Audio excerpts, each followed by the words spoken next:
with that, happy to bring on two friends of mine, Rodney Sampson, Kate Luzio. I've watched their work, learned from them. Rodney Sampson is the founder of OHub, Opportunity Hub. He's been huge, especially as I've known him with South by Southwest and more, an extensive network, and I can't wait to hear more about what OHub is. Kate Luzio, amazing, amazing person who I've met through actually Hello Alice. Her company is Luminary, a co-working space for female founders. So Kate and Rodney, welcome, welcome, welcome. And we bring you on now. Yay, it worked. Rodney, what's up? How are you? I'm doing well. How about you, Ramon? Rodney, I'm fantastic. And Rodney, I don't have a live DJ, man. So, we all can't do everything. You know what I'm saying? Kate, Rodney has live DJs when he hosts his live conferences. I will learn from that for the next one. Exactly. But Rodney Sampson with Opportunity Hub, OHub, thank you for being here. Kate Luzio with Luminary. Kate, thanks for taking the time to be here today. Glad you are fully 100% recovered, I think. And thanks for being here today, Kate, as well. How are you, Kate?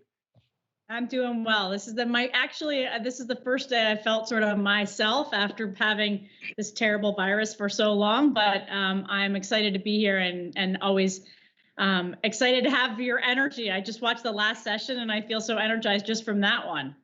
I'm glad. And Rodney, kudos to you. Thank you so much, Kate. I was in your beautiful space and we will get back there again, but what an amazing space that is. And I do want to take a few minutes. Again, we have about, 10 minutes or so, 15 minutes here, but I do want to learn about what you're doing, Kate and Rodney, because I think your communities, it's not just so much to promote you all, but I think some of the people I've had on, I've wanted them to talk about themselves, because as they talk about themselves, we all learn. So I've been to Kate's amazing space, and Rodney, of course, you and I have touched base online quite a bit. And I'm going to turn the first question to you, Rodney. You were just getting ready to go to South by Southwest, like 500,000 people or whatever the number is. And then all of a sudden, we're not. So Rodney, I don't want you to dwell on that too much, but if you want to recap that, sure. Because what I want to get to is, what is OHub?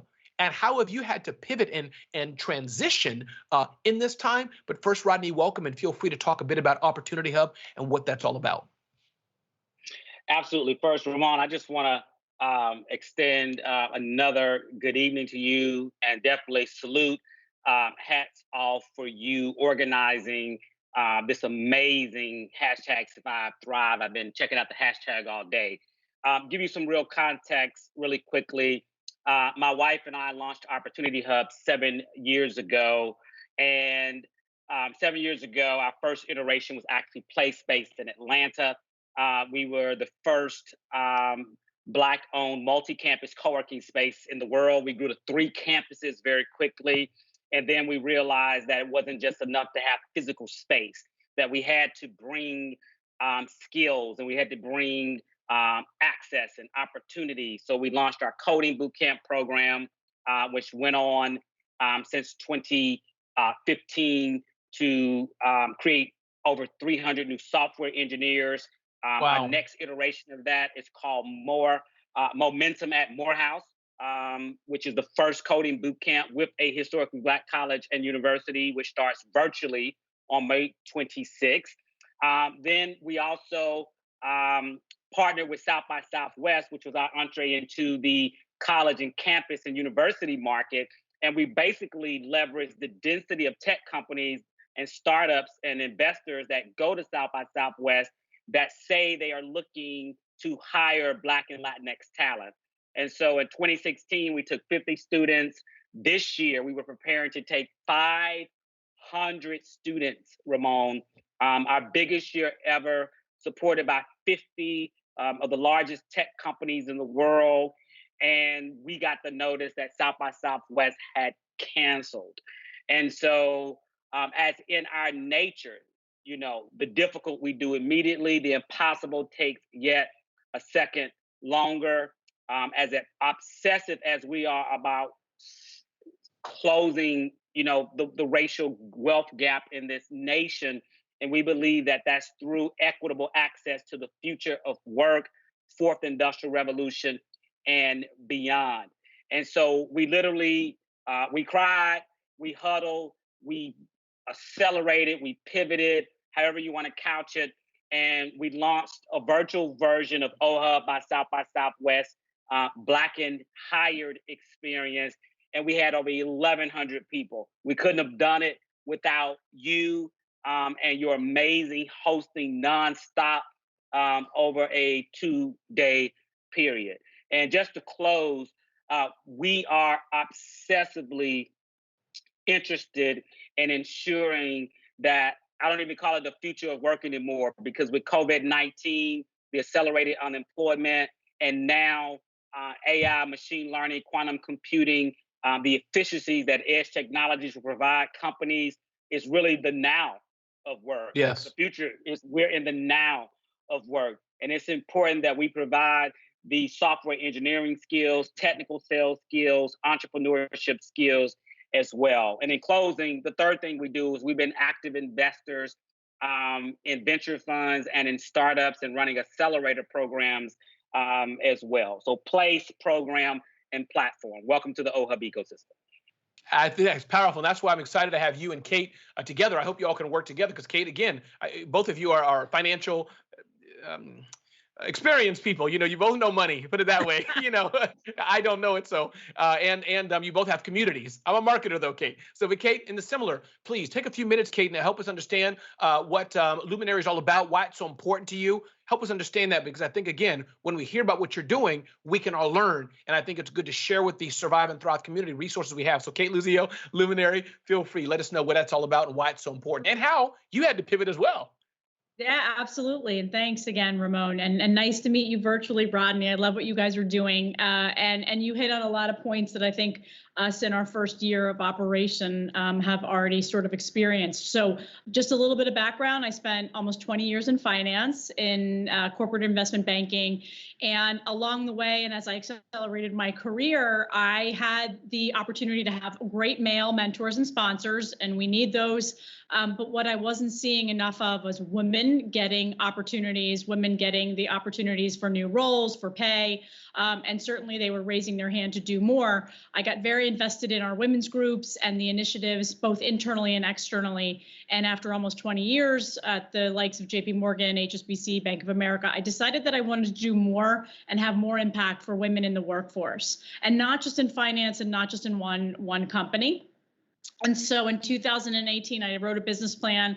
I didn't know that's what I was going to be doing, but I wrote a business plan, and 9 months later, we launched. I self-funded the initiative because I felt it was important enough for me to do and put my money where my mouth was. Plus, I had built up a track record and a career in a business where I had saved a lot of my money, and I wanted to invest that in something. And so not everybody can do that. And there's a lot of, particularly for female founders, because there is such a barrier to entry, but I had the privilege to be able to do that. I've done it. And so in 9 months, we launched the business. We're a physical space in Nomad. We're now also a virtual space, but we've been open a little over a year. And the whole idea of Luminary is to advance women in the workforce through community. So it doesn't matter what role you have, the industry that you're in, the part you play, your background, where you went to college, none of that matters. It's leaving your egos at the door, coming into a space where women can connect, develop, network, and actually really upskill.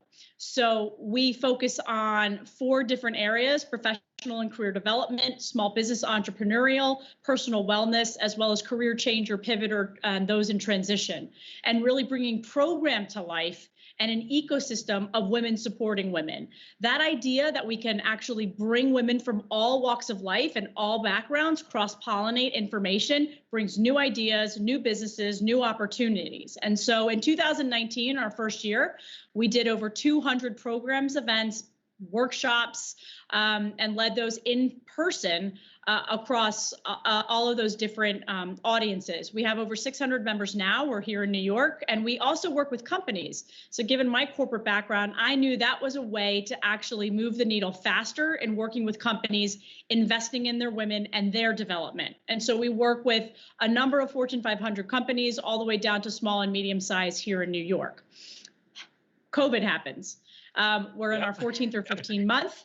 And what do? We're a physical space. It's face-to-face. Everything that we've done has been in person. While we had a proprietary app, that was very well used. We have a community board, we have a jobs board, but it was about the connection. And so literally overnight, my incredible team worked very diligently, and we said, what do we do here? We have a community we have to keep engaging.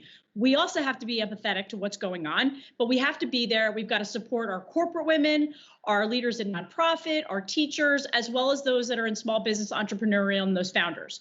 And so we literally put everything online. So everything from every workshop, every program, every event, to opening up a Slack channel, Facebook, everything. And in 5 weeks, we've done more than 60 programs with a big focus on supporting small business currently right now, given what's going on. And myself as a small business owner, I can empathize and really work with our community around being in this together. Yeah, no, Kate, that is powerful. And you mentioned the word team and your experience of having to reinvent. Rodney, we got about, I don't know, about 4 more minutes to go. Time goes by so fast. I want to have you all here for an hour. But Rodney, talk about your team as well. The questions I wanted to ask, but I think I just want to talk about team because I was impressed, Rodney. And part of this, I think, was kind of not birthed, but when I was doing it 10 hours, I think it was, whatever it was with you, Rodney, I was like, let me try to put something, like I'm doing here. So your team, Rodney, has been incredible in watching your leadership. So maybe just one last closing thing from you, Rodney, is that let's talk about team. Why is that so important? You have ninjas who are working with you. How does that work for those watching us who are trying to pivot? Why is team important? How do you use your team? What are you doing right? Absolutely. I think, COVID-19 has brought some incredible new context to the concept. If it takes a village. It truly does. Everyone looks at success and says, oh my God, overnight success. Well, you know what? This is a 7-year pivoted overnight success. And so one of my actual real mentors, Dr. John Maxwell, talks about teamwork makes the dream work. And so I think in order to ensure that you are building that team, communication, transparency, allowing them to come to you and be open and transparent is incredibly important. We had the benefit that we've operated like a remote company literally from day one. I mean, the whole concept of co-working has a remoteness, built into it. But I think having those consistent stand-ups, the human empathy side of it, like, yes, they're grateful they have a job. I'm grateful they're still alive. Yes. Hearing my colleague tonight on the phone, the fact that you had to pivot a business and at the same time maintain your own survival. You know what I mean? And I think this particular time in history, Ramon, is incredible because if you're living, you are a winner. We talk about things in terms of winners and losers. If you're alive, it may be tough. Maybe your PPP didn't go through. Maybe your EIDL didn't go through. Maybe your internship got canceled. Maybe that funding fell through. But you're still here and you can still push. And I believe that as long as we build that collaboration amongst our respective teams, and as visionaries, we also have to see into a future that sometimes teams may not be able to see immediately, but we have to have patience and empathy to bring them forward as well. And I think if we apply that to our life, and I talk about this in Kingonomics. My book, Kingonomics, was the inspiration for Opportunity Hub, and those 12 intangible currencies stand true more than ever today. And I hope our team gets that. We can put that in the Twitter chat and the Survive and Thrive Twitter chat as well. Kate, final question for you, Kate. I want to ask you so many questions, but community, I think that's so important. And you built a community. You came from banking and et cetera. I'm going to pretend it was new for you. If it wasn't, just let me carry on with that question. But point is, Kate, how did you do that? Do we have about 1 minute left? And then I'm going to leave you with the last question, Rodney. But Kate, why is community important for the small businesses listening? When I first did this, Kate, I wanted 1,000 people to sign up. We've had over 2,000 sign up. I think we're approaching 3. So how did you learn to do community? What does it mean to you? How do you do it? I know I'm asking a lot, but community, share those 1 or 2 tips with us for those listening, especially in hard times. I think where community is even more important. Listen, I think community is natural to me. I'm a connector. I think it goes down to authenticity and to something that Rodney said, that humanity and certainly authenticity, engagement, and connection. And that's what we do every day at Luminary. And that's what I do. And that's what my team does. And I feel like our community lives and breathes that every day. When you walk in our space, it has 5 things: be confident, be open, be passionate. Oh, I always remember, be yourself and be genuine. And so we live and breathe by that. And whether we're in the space or we're online, that's how we've continued to build that community. We're also super inclusive and super diverse. And I think that's very intentional and purposeful. I think to the small businesses out there, lean into your communities. Whether you've, I say lean into versus lean on specifically. Lean on means, okay, I need a shoulder. Leaning into means you go out there and you ask your community what you need. You tell them how they can help. And I think that's a big part of surviving through this crisis. It's a big part as a small business of surviving in general. But now more than ever before, you need your communities. That's not just one, that's multiple communities, that's communities within community. And don't be shy. Ask for what you need, ask for help, ask for those introductions, ask for someone to say, hey, I don't know how to navigate PPP, or I don't know where to find those grants to the session before. And for us, it's just something that we live and breathe every day. And I learn every day from our community, because it is a give and take. This is a two-way street. This is not about us. This is not about them. This is about us surviving together and really engaging in empathetic conversations, investing in one another, and really through collaboration over competition. That's where I see what a true community is. I love it. And that means, Rodney and Kate, y'all have to do an event together. Y'all have to meet up, because I think y'all have 2 powerful communities that's so important. But Rodney Sampson, the founder of Opportunity Hub, thank you for joining me. Kate Luzio of Luminary, thank you for joining me. I appreciate your input and time. I'm sorry this session was so short, but thank you both for joining me tonight. I really appreciate it.